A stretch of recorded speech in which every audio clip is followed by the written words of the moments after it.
உங்களுக்கு தடுப்பூசி மூலமா அந்த வைரஸ அவங்க உடம்புக்குள்ள அனுப்புவாங்க. உள்ள போற வைரஸ்னால ஆன்டிபாடிஸ் உருவாக ஆரம்பிக்கும். அந்த ஆன்டிபாடிஸ் நம்ம இம்யூன் சிஸ்டத்துக்குள்ள போயிடும். அதாவது அந்த ஆன்டிபாடிஸ் உடைய ஸ்கேன் காப்பி நம்ம இம்யூன் சிஸ்டத்துக்குள்ள போயிடும். இப்ப அதே மாதிரி வைரஸ் நம்ம உடம்புக்குள்ள வந்தா நம்ம இம்யூன் சிஸ்டம் அதை அடையாளம் கண்டுபிடிச்சு அதை கொன்னுடுது. இப்போ ஒரு முக்கியமான கேள்வி எழும்புது, அந்த ஆன்டிபாடிஸ் வேக்சின்னால மட்டும்தான் நமக்கு கிடைக்குதா? ஆன்டிபாடிஸ் உருவாக்குற வேற ஏதாவது சோர்ஸ் நம்ம கிட்ட இருக்கா? இப்ப நான் உங்களுக்கு சொல்ல போற விஷயத்த ரொம்ப கவனமா கேளுங்க.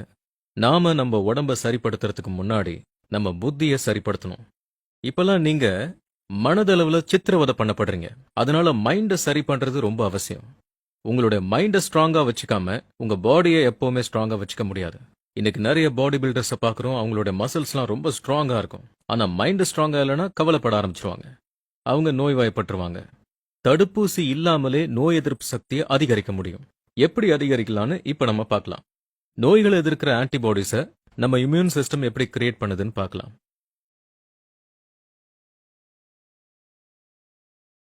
உங்களுக்கு பிடிச்ச ஒரு ஃப்ரெண்ட் உங்களுக்கு ஃபோன் பண்றாருன்னு வைங்க. சிரிச்சு சிரிச்சு பேசுறீங்க.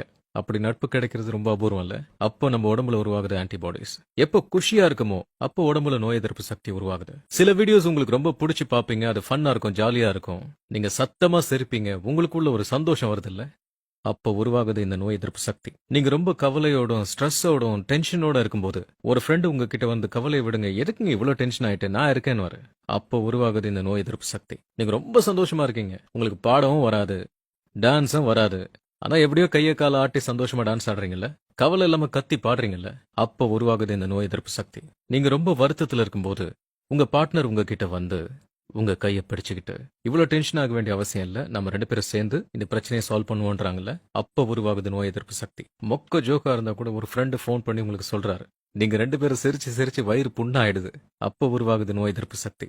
உங்க செல்ல குழந்தைங்க ஓடி வந்து உங்களை பார்த்து மம்மி மம்மி டாடி டாடின்னு கத்திக்கிட்டு வந்து குரங்கு குட்டி மாதிரி கட்டி பிடிச்சிட்டு இருக்காங்கல்ல, இதெல்லாம் உருவாக்குற அந்த நோய் எதிர்ப்பு சக்தி எந்த அளவுக்கு ஒரு ஸ்ட்ராங்கான சக்தினா, எவ்வளவு பெரிய துன்பம் வந்தாலும் கவலை வந்தாலும் உங்களை நின்னு சண்டை போட வைக்கும்.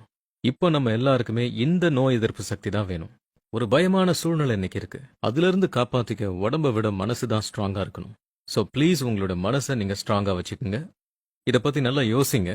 அப்போ உங்களுக்கே என்னெல்லாம் செய்யணும்னு தெரிஞ்சிடும். நான் சொன்ன இந்த விஷயங்களை நீங்க நிச்சயமா செய்வீங்கிற நம்பிக்கை எனக்கு இருக்கு. இப்பவே நோய் எதிர்ப்பு சக்தியை உருவாக்குற வேலையை ஆரம்பிச்சிருங்க. நம்பிக்கையோட செய்யுங்க. ஆன்டிபாடிஸ் உருவாகுங்கிறதுக்கு நான் கேரண்டி தரேன். உங்களோட இம்யூன் சிஸ்டம் இன்னும் நல்ல ஸ்ட்ராங்கா இருக்கும். இந்த விஷயம் உங்களுக்கு பிடிச்சிருந்தா கமெண்ட்ஸ் பாக்ஸ்ல உங்க கருத்தை எழுதுங்க. ரொம்ப பிடிச்சிருந்ததுன்னா லைக் பண்ணுங்க. உங்க ஃப்ரெண்ட்ஸுக்கு ஷேர் பண்ணுங்க. நீங்களும் உங்க ஃபேமிலியும்